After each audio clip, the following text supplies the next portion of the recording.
안녕하세요, 헬레네입니다. 자녀를 양육하는 분들에게 딱 한 가지 바람이 있다면 아마 행복하면서도 공부를 잘하는 아이로 키우는 것일 텐데요. 옛날에 비해 자녀를 돌보는 환경은 훨씬 좋아졌지만 부모의 역할이 그만큼 더 중요해졌습니다. 특히 최근에는 코로나19로 인해 학교 생활의 비중이 줄어들면서 부모가 가정에서 교육해야 하는 부분이 많이 늘어났죠. 온라인 학습으로 대체되며 발생한 학습 격차를 부모가 직접 챙겨줘야 하니 한마디로 예전보다 부모 노릇하기가 더 어려워졌습니다. 선생님의 역할까지 병행해야 하니까요. 사실 엄마표 공부가 좋다는 건 누구나 알고 있습니다. 하지만 자녀를 한 번이라도 가르쳐 본 경험이 있는 분들이라면 그것이 얼마나 고된 일인지 잘 아실 거예요. 우스갯말로 아무리 훌륭한 교사여도 자기 자식은 가르치기 힘들다고 하잖아요. 그만큼 자신의 자녀를 가르치는 일은 인내를 요구하는 일입니다.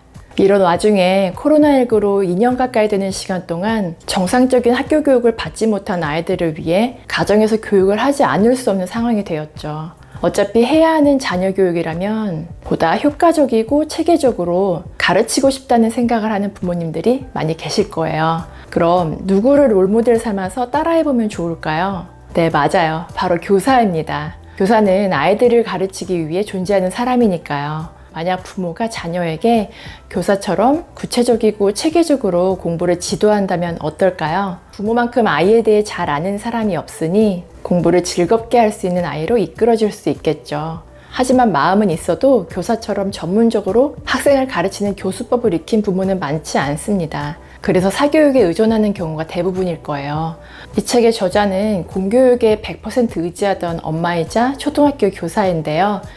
온라인 수업이 시작되면서 집에서 아이와 함께 하루 20분씩 공부하게 되었다고 합니다.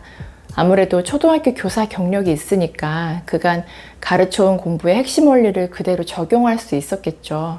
현직 교사로서 부모에게 알려줄 수 있는 과목별로 성적을 올리는 공부법과 독서와 글쓰기, 그리고 인성교육법, 스마트폰과 미디어 리터러시 교육에 대해 구체적으로 알려주는 책이라 이 책을 읽고 나면 자녀 교육에 대한 고민이 사라지실 거예요. 먼저 책 제목에 나와 있는 것처럼 왜 20분 공부인지 잠깐 이야기하자면요. 초등학생의 집중 시간은 어느 정도일까요? 초등 1학년 학생들의 평균 집중 시간은 10에서 15분 정도입니다.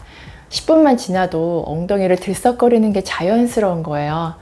그런 아이들을 한두 시간 억지로 공부시킨다면 아이는 점점 공부와 멀어질 수밖에 없겠죠. 1만 시간의 법칙으로 유명한 앤더슨 에릭슨 교수의 연구에 따르면 평범한 성인이 한 번에 집중을 할 수 있는 시간은 1시간 정도라고 합니다.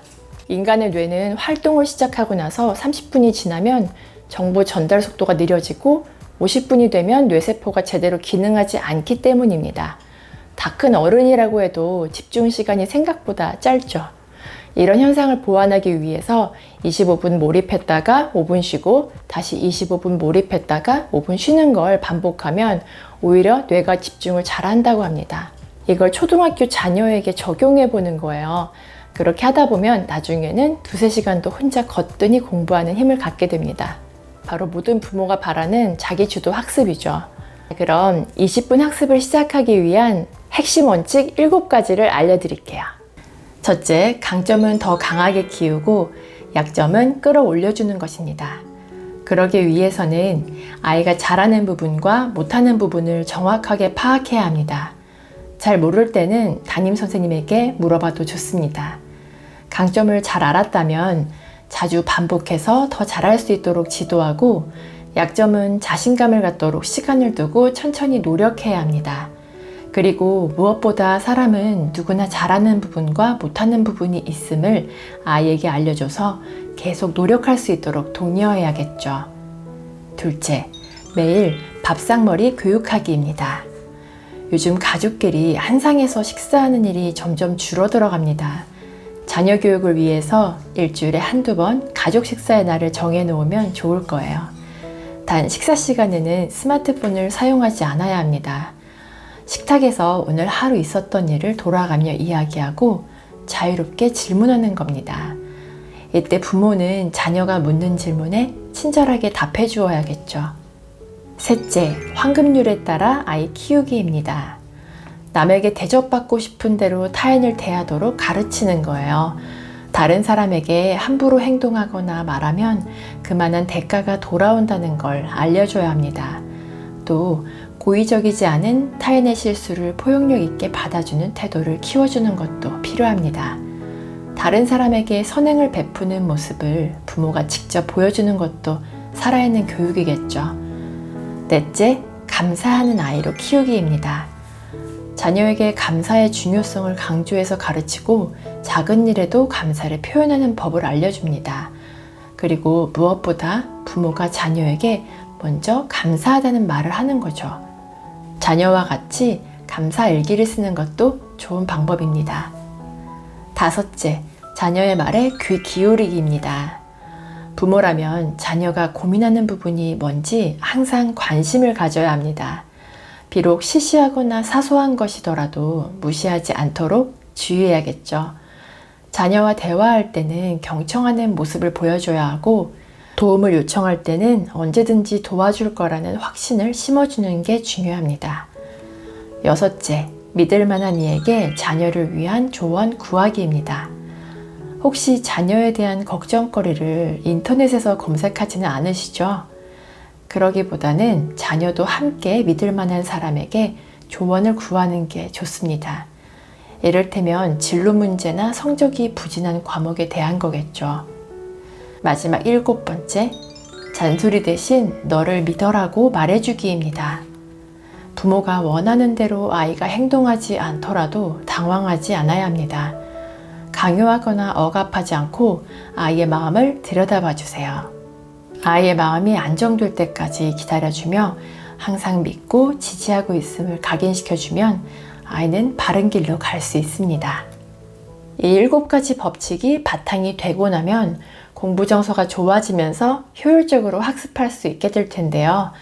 이 책이 무척 인상적인 것은 책의 중간에 독서와 글쓰기 부분이 상당하거든요. 주요 과목 학습법은 그 뒤에 소개됩니다.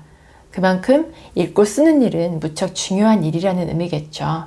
저자의 주변에는 교사 부부가 꽤 많은데 다들 나름의 교육 철학이 있지만 눈에 띄는 공통점이 있다고 합니다. 바로 자녀에게 책을 많이 읽힌다는 거예요. 저자가 가르쳤던 학생 가운데 공부를 잘하는 아이치고 책을 안 읽은 아이가 없었고 공부를 힘들어하는 아이치고 책을 많이 읽은 아이를 못 봤다고 하니 독서의 힘은 공부에 있어서도 중요하다는 걸 증명합니다.